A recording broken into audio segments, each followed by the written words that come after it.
Okay, kids. I guess I need to talk about Mr. Dalai Lama. People always ask me what I thought of Dalai Lama because they know I'm Buddhist. I've been Buddhist all my life, and I'm like, I don't really think of the Dalai Lama. But what do you think of him? I don't. He's a guy who claims to be Buddhist, and I've been studying Buddhism all my life, and nothing what he says and what I study has any real parallel.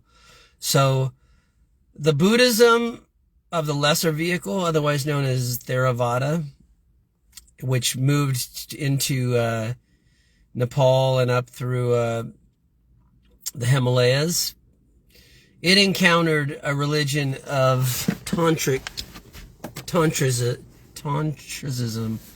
I don't know how to say it. Tantric religion of that era, and they fought bloody wars because two religions didn't like each other. Until finally one of the monks decided, why can't we just blend the two religions together? And everyone said, okay, great. So they created a hybrid of two religions, Tantricism of the mountains, and the lesser vehicle, or what the historical Buddha called his counterfeit law teachings. So the counterfeit Buddhism and the Tantric religion created what's called the Diamond Way, and I think it's called Vairashana or something like that. I forget what it's called in the Indian word. So after 40-something years of teaching the lesser vehicle teachings, which he called preparatory teachings for you to finally understand what Buddhism is, what is true Buddhism, what is the Buddhism that I want to teach you, that I tried to teach you when I first came out of meditation, but you guys weren't ready for it because when he came out of meditation and people were saying, what are you? And he said, I'm awake. Because they said, are you a god? Because they said he was glowing, and they said he was like just radiating light and just seemed like not a person of this planet after 49 whatever days of meditation he did. And in that, later on, he says he meditated on everything he learned in all of his past lives on other planets, and he realized that all of them came into one whole, which is everyone is enlightened, everyone's a being of white light, and white light consciousness, which is the 10th world, 10th consciousness, or the 10th in the 9 consciousnesses. It's the 9th consciousness. It's the pure white light consciousness. But he tried to teach that everyone was a Buddha, everyone was enlightened being, but everyone was like, no, come on. It's like when Gary Douglas tried to tell Dane here that you're an infinite being, and he was like, yeah, I've heard that a million times. Like, show me. And he found that access consciousness was the only, of all the healing he tried to learn, and all the so-called mysticism, what do they call it? New Age shit. Guruism, which is what the Theravada Buddhism was. It's guruism. We don't have gurus in my form of Buddhism. We don't even have monks. We don't have temples. We did have monks and temples. We went to the Nichiren Shoshu, but we were thrown out. All 10 million members or more of the Soka Gakkai were excommunicated from the temple, which was our liberation date when we became really true Buddhists, because the whole priesthood and all that shit, that's all that was a cultural thing that was required for religions until the printing press came out. So once you got a printing press, and once you got universal literacy, which Japan was one of the first countries to really come to universal literacy, I would say it's the most literate country that I've ever been to, because I've only been to a few countries. Well, I've only been to Mexico. I've only been to the U.S. and I've only in this body, and I've only been to just the countrysides of Italy, where everyone was on vacation, and I didn't really see any people except some girl that looked like the witchy poo on her bike boat out with her boobs hanging out. She didn't look even worth looking at. That was insane. Anyway, that's a long story. And I've been to Japan, and I stopped off in Korea and China, but I never I never went outside of the airport in those places. Oh, and I did the same thing in what country? I stopped off. Oh my God, it was so fucking hot and humid. In both Qatar, I think it was Qatar, in the United Arab Emirates, or by United Arab Emirates. I stopped off there on the way to Italy.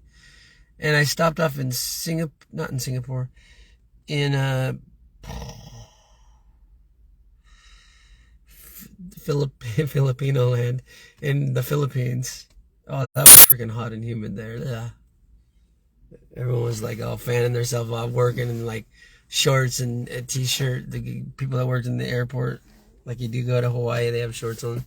Still hot and humid sometimes, but it was worse than Hawaii. But anyway, in all the countries I've been to, the most literate, the people that really study the most, of course, was when I went to Japan. I mean, everyone was like, not that they go to the library, not that the families that I met went to the library much. I'm like, I asked my first wife's family, well, where's the library? She's like, I don't know. I'm like, well, don't you read any books? She's like, just the TV guide to know what's on our next TV show. But anyway, so once universal literacy pretty much came out, and once books printed, and once things got translated into the languages of the people that people can read, like when the King James Bible got translated, people don't need priests anymore. You can just find God through the book if that's what you think it comes through. Or you can find Buddhism through the sutras, which are now all translated in English, or you can find them through the Gosho, which is the writings of Nichiren Daishonin, who studied this sutra more than anyone else. But let's go back to this Vairashana Buddhism, or whatever it's called, the Diamond Way, which is a mix of Hinayana, otherwise known as Theravada, which is when they finally were preaching the Lotus Sutra in the last 8 years of his life, when he said, disregard everything I've taught you for the last 40-something years, because I'm going to finally teach you the truth. But he's like, but you won't even understand the truth, so I don't even know if I should teach the truth. And they kept praying, no, come on, tell us the truth. No, he's like, nah, you don't even understand it. It's too deep. It all boils down to the appearance, nature, entity, power, influences, latent effect, manifest effect, internal cause, external cause. I think I said that twice because I think that's one of the other ones, power, influence, or something like that now. Different translations. And their consistency from beginning to end. Did I miss any? So those, if you don't understand those, you can't understand what I'm even going to tell you about, so I'm not even going to tell you about it. So finally, when he's like, just keeps going back into meditation, they keep asking him, come on, please tell us about the absolute truth, which is the Lotus Sutra, which is the true Buddhism that he never taught for 40 years, because he tried to teach it when he first left his meditation, and the people didn't understand it. It was too complicated for them. So he says, okay, I'm going to teach it to you, but he waits a long time, and then finally 5,000 monks leave, and we call them the Inchantikas. And those 5,000 monks left, and they just figured the 47 years of teachings that the historical Buddha taught them, that's Buddhism.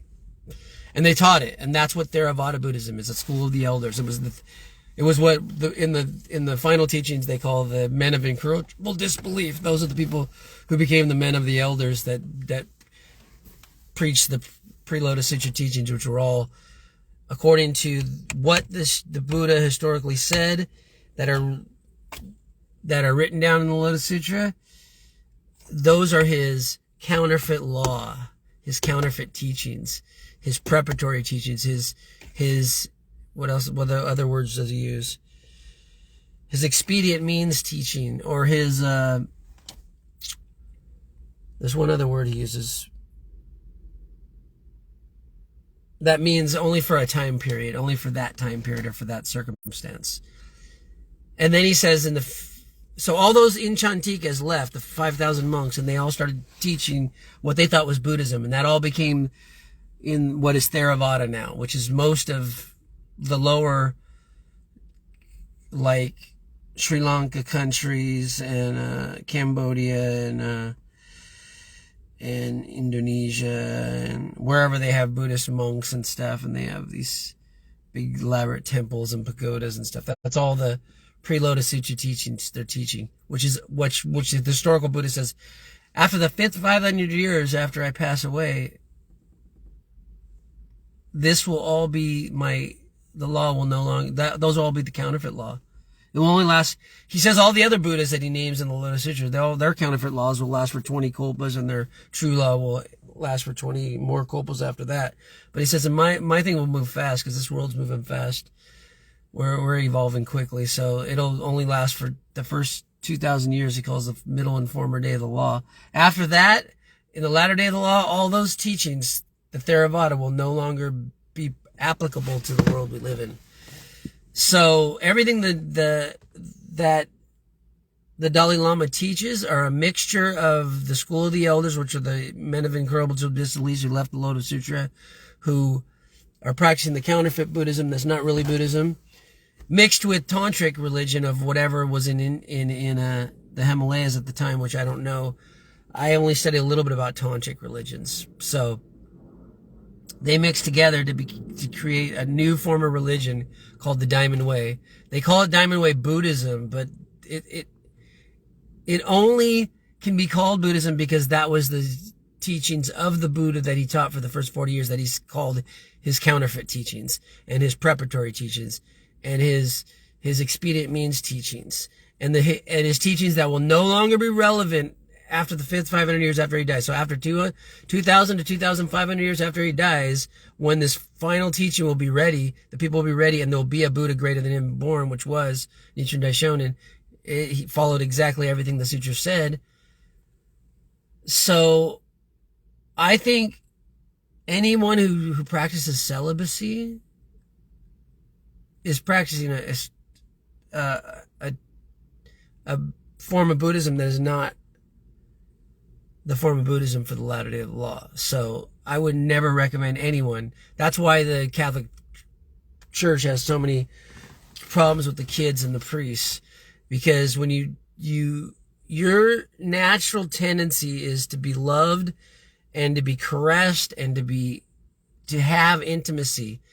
If you try to say I'm too holy for that and I'm a special being, the Dalai Lama, I'm a reincarnation of some Rinpoche guy or whatever, that's first of all, Buddhism should never have rankism. So if there's any rankism, it's not Buddhism, because that's what he says.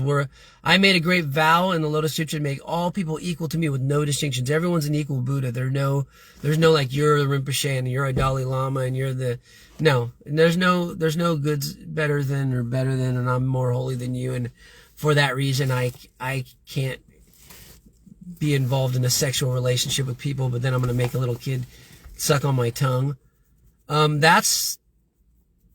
That's because he's practicing a form of religion that's not Buddhism. And luckily, when we were involved with the priesthood, they were being married, so they weren't doing all that weird shit because they had regular wives or husbands or whatever. If they're a gay priest, maybe in the Nichiren Shoshu, maybe they can marry a gay husband. I don't know, because I don't follow Nichiren Shoshu anymore. We got excommunicated from them. But you definitely heard it here.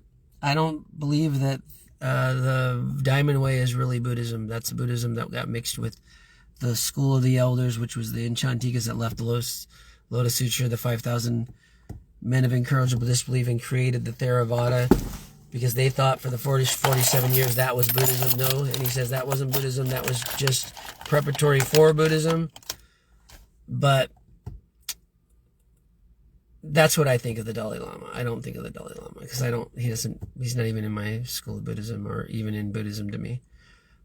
And I feel bad for him that he's kept himself celibate, which created some psychological problem that he'd make a little boy try to suck his tongue. It's natural. It's not disgusting. It's natural because he has abused his body. The Dalai Lama has abused his body by not allowing himself to be a normal person because he thinks he's better than other people, that he has to be some kind of holy monk that doesn't have sex or doesn't have relationships or doesn't have an intimacy. That causes you to crack and see a little boy as something sexual. That's totally natural. If any of you guys were forced into celibacy due to your homelessness, you can crack. Due to your torture because you were put in a prison, you can crack and you can become someone who does some pretty sick and twisted stuff. But it's natural because your mind has been